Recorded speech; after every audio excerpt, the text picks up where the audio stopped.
এই যে ট্যাঙ্ক কিনে দিলাম, সেই ট্যাঙ্ক বোধহয় আমাদেরকে হত্যার জন্য ব্যবহার হয়েছে, এখন আর হয় না।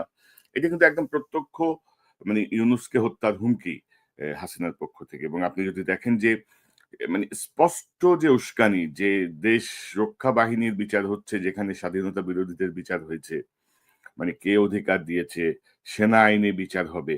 তো হাসিনার এই বক্তব্যটাকে একজন সাবেক সেনা কর্মকর্তা হিসেবে উম আপনি যদি একটু বিশ্লেষণ করেন যে এই যে বিভ্রান্তিকর যে উস্কানি, এটাকে আপনি কিভাবে দেখছেন তাদের বক্তব্যকে? যে কথাটা বলছে যে ট্যাঙ্ক কেনা হয়েছিল, সেটা তো তাহলে আমাদের মারবার মানে ওর বাপরে মারার জন্য সেই কথা বলতেছে, এবং এখন কেন তাহলে সেটা ব্যবহার হইতেছে না আর কাউকে মারার জন্য, সে ওই একটা উস্কানি দিয়ে রাখলো। এখন এই এবং উস্কানি এবং আমি জাস্ট একটা জিনিস বলি, সে বলছে যে এখন কি সেনাবাহিনীতে কোনো সাহসী লোক নাই?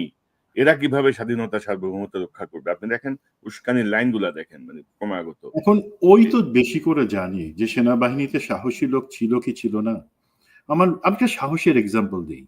চট্টগ্রাম, পার্বত্য চট্টগ্রামে সন্ত্রাস বিরোধী অভিযানে মেজর মাহমুদ 17 বেঙ্গলের, উনি গুলি খালেন, গুলি খেয়ে পড়ে গেছেন, 3টা গুলি লাগছে ওনার। সেই অবস্থায় উনি কিন্তু বলতেছে আমার সামনে থেকে গুলি আসতেছে, সাথে সৈনিকদের বলতেছে এলএমজিটা আমার কাছে দে, তাহলে আমি ফায়ার করব, আর তোরা পিছনে সাবধানে থেকে ফায়ার কর। মানে তার সাহস এত, সে জানে সে গুলি খাইছে, সেই অবস্থায় সে সন্ত্রাসীদের বিরুদ্ধে সে গুলি করে যাচ্ছে এবং নিশ্চিত করছে তার সাথে সৈনিকরা যাতে নিরাপত্তা থাকে। এইটা হলো সাহস। এই সাহসটা এই খুনি হাসিনাই তো 2009 সালে বিডিআর হত্যাযজ্ঞের মাধ্যমে শুরু করছে। আমাদের কি সাহস নাই? আমাদের সবার আলহামদুলিল্লাহ সাহস আছে। বাট তারা, হাসিনা এবং ভারত মিলে যখন বুঝলো যে তাদের টিকে থাকবার এবং বাংলাদেশকে দখলে রাখবার জন্য যদি সব থেকে বড় কোনো শক্তি আসে, জনগণের বাইরে অবশ্যই, সেটা হচ্ছে আমাদের সশস্ত্র বাহিনী, যাদেরকে ভেঙে ফেলতে হবে, যাদের মনোবল ভেঙে ফেলতে হবে। 2009 সালে আমাদের বিডিআর হত্যাযজ্ঞের মাধ্যমে সেটা শুরু করলো। সেটা শুধু সেই 57 জনকে শহীদ করানো না, তাদেরকে হত্যা করা না, বাকি আর্মিকে একটা মেসেজ দেওয়া হলো, দেখো বাকিদের পরিণতি কিন্তু এমন হবে আমাদের সাথে না থাকলে। এর মধ্যে যারা সাহসী, ধরেন 98%, তারা ভয় পাইল না, 2% ভয় পেয়ে তার কাছে বিক্রি হয়ে গেল। আজকে আমরা যাদেরকে দেখতেছি গুম, খুন, অন্যান্য অভিযোগে, তারা হচ্ছে সেই 2%-এর প্রতিনিধিত্ব করে, বাকি 98%-এর না। তো হাসিনা, আমাদের সাহস আছে, তুমি বাংলাদেশে আসো, আমি জানি তোমার আসবার কোনো ইচ্ছা নাই, বাংলাদেশে আসো, তোমার পশ্চাৎ দেশের কোন চামড়া কতটুকু অক্ষত থাকে সেটা বাংলাদেশের জনগণ বুঝাই দিবে। সেনাবাহিনীরও সেখানে হাত দেওয়ার দরকার নাই, সেই নোংরা জায়গায় সেনাবাহিনী হাত দেয় না। এটা হচ্ছে আমার বক্তব্য। তো ভাই, ও তো শুরু করছিল ওর বক্তৃতা লুঙ্গি ড্যান্স নিয়ে, যে কেন এই সমস্ত 32 আমাদের এই যে শেখ মুজিব হত্যার কারণে যাদেরকে ফাঁসি দিল, যাদেরকে সে জবাই করলো, সেখানে সে কোন ড্যান্স করছিল তখন? হাসিনা ল্যাপ ড্যান্স করছিল কারো কোলে বসে? তো এই জায়গাগুলোতে হাসিনা জানে নিজে সেই যে জিনিসগুলো বলতেছে, সে বলতেছে আইসিটির কি অধিকার আছে ওয়ারেন্ট ইস্যু করবার, কে তাদেরকে সে অধিকার দিছে? জনগণ সেই অধিকার দিছে। আজকে জনগণ সাংবিধানিক ভাবেই আদালতের মাধ্যমে এই অধিকারটা দিছে আইসিটিকে, যে আইসিটি সেই বিচার কাজ চালাবে। এবং জিনিসটা ক্লিয়ার, সে উস্কানোর চেষ্টা করতেছে সেনাবাহিনীর বিরুদ্ধে এই মামলা। সেনাবাহিনীর বিরুদ্ধে তো মামলা হয় নাই, আইসিটি জানে, দেশের জনগণ জানে, আমরা সবাই জানি আমাদের দেশপ্রেমিক সেনাবাহিনী, তারা তো এই গুম খুনের সাথে সরাসরি সবাই যুক্ত না, মাত্র কয়েকজন যুক্ত, যেটা আমরা জেনারেল ওয়াকার এবং বাকি সবাইকে অনেক আগে থেকে বলতেছিলাম যে এই অবস্থায় না, যেখানে হাসিনা এবং তার মতো লোকজন কালার করার চেষ্টা করবে সেনাবাহিনীকে, অপমান করবার চেষ্টা করবে আমাদের ইউনিফর্মকে, এবং আলটিমেটলি তাতে লাভ কি হবে? ভারতের লাভ হবে আমাদের সেনাবাহিনীকে দুর্বল করে ফেলা। এই কাজটা হাসিনা করবে। ও এই কাজ শুরু করবার আগে প্লিজ আপনি সহযোগিতা করেন, এবং যারা খুনের দায়ে অভিযুক্ত হচ্ছে তাদেরকে আপনি আদালতে তুলে দেন যত তাড়াতাড়ি সম্ভব, তাদেরকে কমান্ড থেকে সরাই। সেটা দেরি হয়ে গেছে, বাট আমি জানি এবং বিশ্বাস রাখি এখনো সময় আছে, আমরা সেই জায়গায় কারেকশনে আসতে পারবো। তো সুমন ভাই, ধরেন এই যে গ্রেপ্তারি পরোয়ানা জারি হলো, এই বিষয়টা নিয়ে আপনি যতটুকু কানেক্টেড সেনাবাহিনীর ভেতরে প্রতিক্রিয়া কি ইন জেনারেল? মানে এটা একটু জানা দরকার যে আপনার সঙ্গে যাদের কথা হয় জুনিয়র সিনিয়র সব মিলিয়ে আপনার কি ভাইবটা আপনি পেয়েছেন? আম, শুধু যে এখানে সেনাবাহিনীর সদস্য যারা কোনোভাবে এর সাথে সম্পর্কিত না তাদের সাথেও যেমন আমি কথা বলি, আপনি জানেন, এবং আমি তো কোনো রাগঢাক করি না, যারা ইভেন এই গুম খুনের দায়ে অভিযুক্ত তাদের মধ্যে যাদের সাথে আমি চাকরি করেছি তাদের অনেকের সাথেও আমি কথা বলি, সবসময় কথা বলেছি, কারণ সত্যটা জানা, তাদের ভিতরে অনুতাপ আছে কিনা সেই জিনিসটা জানাও আমার জন্য দরকার। তো সেইটা যদি মাথায় নিয়ে বলি, সেনাবাহিনীর, দেশপ্রেমিক সেনাবাহিনী বলা হয়, তার অধিকাংশ সদস্য, বলতে পারেন আপনি মোর দেন 90%, তারা চায়, তারা স্বাগত জানায় আইসিটির এই উদ্যোগটাকে, এবং তারা যে সাহস করে ওয়ারেন্টটা দিছে সেটাও তারা স্বাগত জানায়। এবং সেনা কমান্ড, আমি বিশ্বাস করি, সেই মতামতকে, অভিমতকে সম্মান করেই সেখানে সহযোগিতা করবে। এখন একটা জায়গায় আমি জানি কষ্ট আছে, যেটা আমরা কখনো করি না, বা আপনি কখনো আমরা সেনাবাহিনীকে সরাসরি সেই ব্যাপারে বলি না।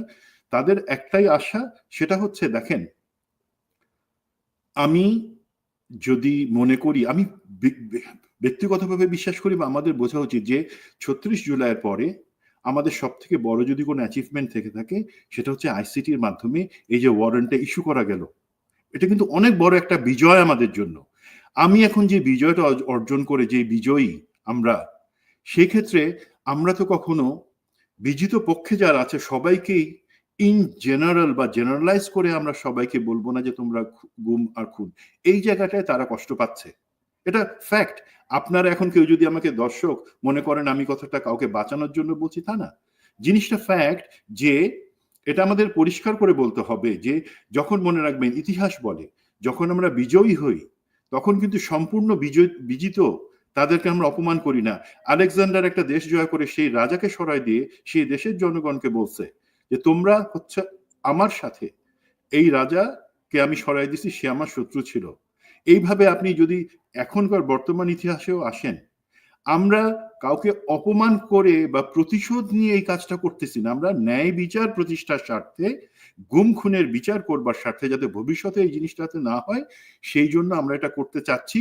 আমরা কখনোই সেনাবাহিনীর মনোবল বা তাদের চরিত্র নিয়ে অ্যাজ এ হোল কোনো কিছু বলতেছি না, বলবো না। সুতরাং আমি আশ্বস্ত করতে চাই, যে জায়গাটায় তাদের কষ্ট আছে তারা প্রচন্ড আশাবাদী যে যদি এই কাজটা হয়, যেমন হাসিনা যেমন টাকা পয়সার লোভ দেখায়, প্রমোশনের লোভ দেখায়, তাদের মানে এই পার্থিব জীবনের যত চাওয়া পাওয়া সেগুলো মিটানোর কথা বলে কিছু লোককে পথভ্রষ্ট করে আনছিল এই কাজে। সেটা শুধু আর্মি না, পুলিশ, প্রশাসন, রাজনৈতিক ব্যক্তি, সবাইকে আজকে আমরা আর্মিকে নিয়ে কথা বলতেছি, কারণ আর্মি হচ্ছে একটা ফোর্স, আমাদের আসার জায়গা, সেইখানকার স্খলনটা আমরা সহ্য করতে পারতেছি না বলেই তাদের ব্যাপারে বলতেছি। বাট বাকিদের ব্যাপারেও আমাদের বলতে হবে। তো আশা আছে, বর্তমান প্রজন্মের যারা আছে, সেনা সামরিক বাহিনীর সদস্য আছে, তারা চায় এই বিচারটা হোক, তারাও চায়, তারা স্বাগত জানায়।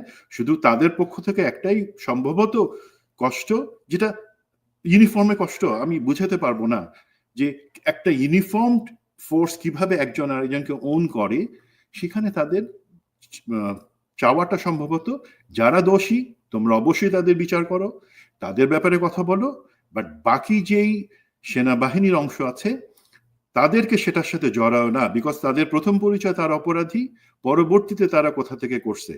এখানে তাদের আরো একটা ভয় আছে, যদি এইভাবে কোহেশনটা ভেঙে দেওয়া হয়, তাহলে কিন্তু এই যে হাসিনা যেই ধরনের কথা উস্কানি দিচ্ছে, একটা অংশ মনে করতে পারে কষ্ট পেয়ে যে এ তো মনে হয় আমাদের কথাই বলতেছে।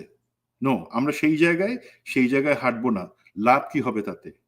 একজনের লাভ হবে, দুইজনের। একটা হচ্ছে হাসিনা, আর একটা হবে মোদি। আমি আগেই বলছি, আপনি বলছেন, হাসিনা এবং ভারত সবসময় চেয়ে আসছে যে এই সেনাবাহিনীর মেরুদণ্ডটা ভেঙে দেওয়ার জন্য। তাদেরকে খারাপ করছে, লোভ দেখাই। এখন যে খারাপ, সেটা থেকে আমরা সামনে আগাবো, এখানে আর পিছনে না তাকাই বিচার করব, এবং সেনাবাহিনীকে শুদ্ধিকরণের মধ্যে থেকে আমাদের পক্ষে নিয়ে আসবো। কথাটা যে এই যে ট্যাঙ্ক কিনে দিলাম সেই ট্যাঙ্ক বোধহয় আমাদেরকে হত্যার জন্য ব্যবহার হয়েছে, এখন আর হয় না। এটা কিন্তু একদম প্রত্যক্ষ মানে ইউনূসকে হত্যার হুমকি হাসিনার পক্ষ থেকে। এবং আপনি যদি দেখেন যে মানে স্পষ্ট যে উস্কানি, যে দেশ রক্ষা বাহিনীর বিচার হচ্ছে যেখানে স্বাধীনতা বিরোধীদের বিচার হয়েছে, মানে কে অধিকার দিয়েছে, সেনা আইনে বিচার হবে।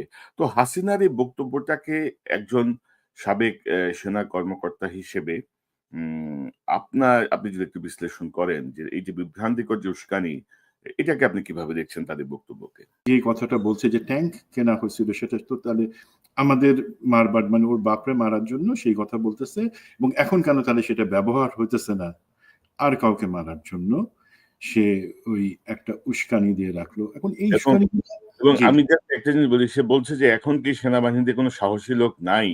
এরা কিভাবে স্বাধীনতা সার্বভৌমত্ব রক্ষা করবে? আপনি দেখেন উস্কানির লাইনগুলা দেখেন মানে ক্রমাগত। এখন ওই তো বেশি করে জানি যে সেনাবাহিনীতে সাহসী লোক ছিল কি ছিল না। আমি একটা সাহসের এক্সাম্পল দিই। চট্টগ্রাম, পার্বত্য চট্টগ্রামে সন্ত্রাস বিরোধী অভিযানে মেজর মাহমুদ 17 বেঙ্গলের, উনি গুলি খাইলেন, গুলি খেয়ে পড়ে গেছেন, 3টা গুলি লাগছে ওনার। সেই অবস্থায় উনি কিন্তু বলতেছে আমার সামনে থেকে গুলি আসতেছে, সাথে সৈনিকদের বলতেছে এলএমজিটা আমার কাছে দে, তাহলে আমি ফায়ার করব, আর তোরা পিছনে সাবধানে থেকে ফায়ার কর। মানে তার সাহস এত, সে জানে সে গুলি খাইছে, সেই অবস্থা সে সন্ত্রাসীদের বিরুদ্ধে সে গুলি করে যাচ্ছে এবং নিশ্চিত করছে তার সাথে সৈনিকরা যাতে নিরাপত্তায় থাকে। এইটা হলো সাহস। এই সাহসটা এই খুনি হাসিনাই তো 2009 সালে বিডিআর হত্যাযজ্ঞের মাধ্যমে শুরু করছে। আমাদের কি সাহস নাই? আমাদের সবার আলহামদুলিল্লাহ সাহস আছে। বাট তারা, হাসিনা এবং ভারত মিলে যখন বুঝলো যে তাদের টিকে থাকবার এবং বাংলাদেশকে দখলে রাখবার জন্য যদি সব থেকে বড় কোনো শক্তি আসে জনগণের বিষয়, সেটা হচ্ছে আমাদের সশস্ত্র বাহিনী, যাদেরকে ভেঙে ফেলতে হবে, যাদের মনোবল ভেঙে ফেলতে হবে। 2009 সালে আমাদের বিডিআর হত্যাযজ্ঞের মাধ্যমে সেটা শুরু করলো। সেটা শুধু সেই 57 জনকে শহীদ করানো না, তাদেরকে হত্যা করা না, বাকি আর্মিকে একটা মেসেজ দেওয়া হলো, দেখো বাকিদের পরিণতি কিন্তু এমন হবে আমাদের সাথে না থাকলে। এর মধ্যে যারা সাহসী, ধরেন 98%, তারা ভয় পাইল না, 2% ভয় পেয়ে তার কাছে বিক্রি হয়ে গেল। আজকে আমরা যাদেরকে দেখতেছি গুম, খুন, অন্যান্য অভিযোগে, তারা হচ্ছে সেই 2%-এর প্রতিনিধিত্ব করে, বাকি 98%-এর না। তো হাসিনা, আমাদের সাহস আছে, তুমি বাংলাদেশে আসো, আমি জানি তোমার আসবার কোনো ইচ্ছা নাই, বাংলাদেশে আসো, তোমার পশ্চাৎ দেশের কোন চামড়া কতটুকু অক্ষত থাকে সেটা বাংলাদেশের জনগণ বুঝাই দিবে। সেনাবাহিনীরও সেখানে হাত দেওয়ার দরকার নাই, সেই নোংরা জায়গায় সেনাবাহিনী হাত দেয় না। এটা হচ্ছে আমার বক্তব্য। তো ভাই, ও তো শুরু করছিল ওর বক্তৃতা লুঙ্গি ড্যান্স নিয়ে, যে কেন এই সমস্ত 32 আমাদের এই যে শেখ মুজিব হত্যার কারণে যাদেরকে ফাঁসি দিল, যাদেরকে সে জবাই করলো, সেখানে সে কোন ড্যান্স করছিল তখন? হাসিনা ল্যাপ ড্যান্স করছিল কারো কোলে বসে। তো এই জায়গাগুলোতে হাসিনা জানে নিজে সেই যে জিনিসগুলো বলতেছে, সে বলতেছে আইসিটির কি অধিকার আছে ওয়ারেন্ট ইস্যু করবার, কে তাদেরকে সে অধিকার দিছে? জনগণ সেই অধিকার দিছে। আজকে জনগণ সাংবিধানিকভাবেই আদালতের মাধ্যমে এই অধিকারটা দিছে আইসিটিকে, যে আইসিটি সেই বিচার কাজ চালাবে। এবং জিনিসটা ক্লিয়ার, সে উস্কানোর চেষ্টা করতেছে সেনাবাহিনীর বিরুদ্ধে এই মামলা। সেনাবাহিনীর বিরুদ্ধে তো মামলা হয় নাই, আইসিটি জানে, দেশের জনগণ জানে, আমরা সবাই জানি আমাদের দেশপ্রেমিক সেনাবাহিনী, তারা তো এই গুম খুনের সাথে সরাসরি সবাই যুক্ত না, মাত্র কয়েকজন যুক্ত, যেটা আমরা জেনারেল ওয়াকারকে এবং বাকি সবাইকে অনেক আগে থেকে বলতেছিলাম যে এই অবস্থায় না, যেখানে হাসিনা এবং তার মতো লোকজন কালার করার চেষ্টা করবে সেনাবাহিনীকে, অপমান করবার চেষ্টা করবে আমাদের ইউনিফর্মকে, এবং আলটিমেটলি তাতে লাভ কি হবে? ভারতের লাভ হবে আমাদের সেনাবাহিনীকে দুর্বল করে ফেলা। এই কাজটা হাসিনা করবে। ও এই কাজ শুরু করবার আগে প্লিজ আপনি সহযোগিতা করেন, এবং যারা খুনের দায়ে অভিযুক্ত হচ্ছে তাদেরকে আপনি আদালতে তুলে দেন যত তাড়াতাড়ি সম্ভব, তাদেরকে কমান্ড থেকে সরাই। সেটা দেরি হয়ে গেছে, বাট আমি জানি এবং বিশ্বাস রাখি এখনো সময় আছে, আমরা সেই জায়গায় কারেকশনে আসতে পারবো। তো সুমন ভাই ধরেন এই যে গ্রেপ্তারি পরোয়ানা জারি হলো, এই বিষয়টা নিয়ে আপনি যতটুকু কানেক্টেড সেনাবাহিনীর ভেতরে প্রতিক্রিয়া কি ইন জেনারেল? মানে এটা একটু জানা দরকার যে আপনার সঙ্গে যাদের কথা হয়, জুনিয়র, সিনিয়র সব মিলিয়ে আপনার কি ভাইবটা আপনি পেয়েছেন?